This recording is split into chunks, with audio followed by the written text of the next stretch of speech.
তাহলে আমরা কি করতে পারি? আমরা যদি এই 2000 টাকা থেকে 4 ভাগের 1টা ভাগ টাকা নেতা কর্মীর জন্য রাখি 500 টাকা, তাহলে আপনারা তাহলে ওই 10 জনে তখন কি 50 টাকা করে কম পাবেন, 200 টাকা 150 করে নিবেন ঘরে। ওই 150 করে যে ঘরে নিয়ে যাবেন আর 50 টাকা করে যে দিয়ে দিলেন, তাতে কিন্তু আপনার সবাই যখন ওই পয়সাটা 2 টাকা 5 টাকা একটা চকলেট পাবে, একটা চুইং গাম পাবে, তখন কিন্তু তাদের একটা মনে কিন্তু একটা আনন্দ থাকবে যে শালার ওই 2000 টাকা তো আমার দলের জন্য 500 টাকা শালার দিয়েছে। তাহলে কিন্তু খুশি হবে নেতা কর্মী, তখন আল্লাহও খুশি হবে। আর এই যে আপনি যে 150 টাকা ঘরে নিয়ে গেলেন, ওইটার কিন্তু শান্তিও থাকবে আলাদা, তখন আর ওইটাকে অভিশাপ দিবেন। আমি কি কথাটা বোঝাতে পারছি আপনার? সেটা আমার কথা হাট বাজার, ওএমএস ডিলার হোক, খাদ্য বান্ধবের ডিলার হোক, ওই আপনার মাছ চাষ করাতে হোক, কোন টেন্ডারের থেকেও যে যেটা করবে, এটা কিন্তু স্পষ্ট মেসেজ আমাদের। কে কি করলো আমি জানি না, আমার দলের নেতা কর্মী যদি কেউ এটা না করে, ওই 90 জনের সাথে কিন্তু আমি ঘোষণা দিয়ে ওই 10 জনের বিরুদ্ধে নামবো। কাজ হলো অংশীদারিত্বমূলক, সে অর্থনৈতিক কাজ হোক আর রাজনৈতিক কাজ সব এরকম হবে। আমি কিন্তু তখন ওই 90 জনের কাতারে যায় তখন কিন্তু বিদ্রোহ করবো আপনাদের সাথে। এই জন্য আমি, এবং আপনারা তো সংখ্যায় কিন্তু পারবেন না আমাদের সাথে, কারণ আমরা তো 90 জন, আপনারা তো 10 জন। একটা সেকেন্ড, এমন আমি তো কালুকালে মিটিং এর ভিতরে এমনি কোনো জরুরি কোনো বিষয়। আচ্ছা, আর ওর সাথে কথা বলিস, ও পাংশা আসছে। হ্যাঁ, ওরা মনে হয় যে ওখানে যে আজকে, হ্যাঁ হ্যাঁ হ্যাঁ হ্যাঁ হ্যাঁ কথা বলছে আমার জানাইছে। ঠিক আছে, তোরে কি আবার কোন ইয়ে দিয়ে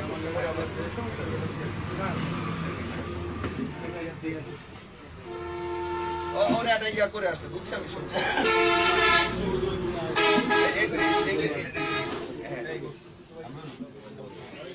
এখন আমার কথা নেতৃবৃন্দের কাছে, যেটা যাদের পয়সা আছে তাদেরও তো, আমাদের লোকজনদের খুব পয়সা আছে তা না, এরা হয়তো দেখা গেল গোপনে আওয়ামী লীগের কাছ থেকে আবার দান নিবে।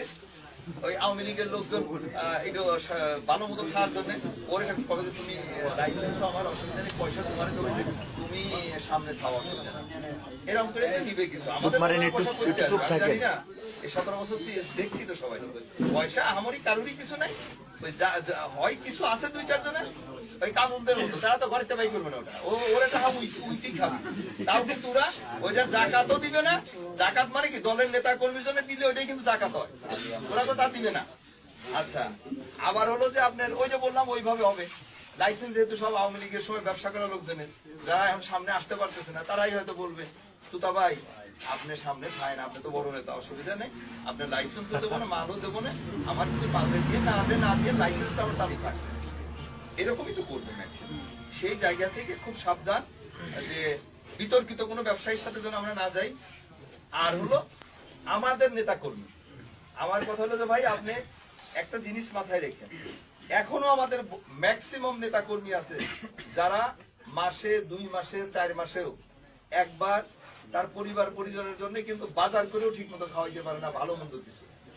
আপনি যখন 2,000 টাকা তারে দিবেন দলের কোনো অংশের থেকে, ওই বাজারটা করে যখন সে খাবে তার পরিবার পরিজন নিয়ে, ও যে আনন্দিত হবে আর ও যে খুশি হবে, আল্লাহ তখন খুশি হবে। আর আমার নেতা দল যারা টাকা পয়সা বিনিয়োগ করে ব্যবসা করে তারাও কিন্তু শান্তিতে থাকতে পারবে। তাদের ওই মানে তাদের যে খুশিটা হবে, ওই পরিবার, তার 4টা বাচ্চা কাচ্চা আছে, বউ জামাই বউ 2 জন, বাপ মা 7-8 জন, 2,000 টাকা যখন 2 কেজি গোস্ত কিনে নিয়ে যাবে বা একটু চাল কিনে নিয়ে গেল, একটু মশলা কিনে নিয়ে যায়, রান্না করে খাবে পেট ভরে, তখন দেখবেন ওই শান্তিটা, ওই শান্তি আমাদের সবার উপরে। এটা একটু সিরিয়াসলি আপনারা মাথায় রেখে, কারণ আমার কথা হলো যে একটা জিনিসই হলো যে আমাদের তো যে কোনো সময় চলে যেতে হবে দুনিয়ার থেকে, ওই জায়গার জন্য কতটুকু করতে পারবো সেটাই বেশি চিন্তা করতে হবে। আর এই জায়গা যেটা অস্থায়ী কার্যালয়, এটা দুনিয়াতে থাকাটাই তো আসলে আমাদের অস্থায়ী কার্যালয়, সেই জায়গায় যতটুকু না হলেই না সেটুকুনি আমরা থাকার চেষ্টা করি, খুব বেশি চিন্তা করার দরকার। মূলত এটার জন্যই আমি এই জায়গা বাজারে যাওয়া এই কথাগুলো বলে আসছি, এখানেও এই কথা বলি। আমরা কিন্তু মানে দোষ গুণেই আমরা ভুলে, মানে ভুল ত্রুটির ঊর্ধ্বে কেউ না আমরা, কিন্তু যতটা পারি আমরা চেষ্টা করি না একটু সংশোধনী। এবং আমাদের যত কিন্তু সমস্যাগুলো হচ্ছে দেখবেন আমাদের ভিতরেই আমাদের লোকজনই আমাদের সমস্যাটা বেশি তৈরি করে দেয়। এক হলো দেখবেন ইউনিয়নে 10 জন চিন্তা করে যে আমি চেয়ারম্যান হবো, আর 10 জন চিন্তা করে যে চেয়ারম্যান হবো, তখন একজন চিন্তা করে যে শালার আওয়ামী লীগের লোকজনের যদি শালা একটু শেল্টার টেল্টার দিয়ে রাখতে পারি, তাহলে এই ভোটগুলো তো আমি পাবো না। হ্যাঁ, এরকম পাবো না। হয়ে গেছে। আরে ভাই, আগে আল্লাহ করে দলটা ক্ষমতা আসুক, তারপরে তোমরা চেয়ারম্যান মেম্বার কত পদ আছে। আমি বললাম তো, আল্লাহ তাআলা আমাদের যদি মাথায় রাখে, আমরা এমপি মন্ত্রী নাই হই, দল তো করি। আল্লাহ সহি সালামতে রাখলে খালি চেয়ারম্যান হইলে মেম্বার হইলেই কিছু পাওয়া যায়, আর বাকিরা পাবে না, সেই ধারা তো আমি চেঞ্জ করে দেবো ইনশাআল্লাহ। আপনারা আমাদের নেতার কথা শুনতেছেন না? নেতা কি বলতেছে? এমপি যারা হবে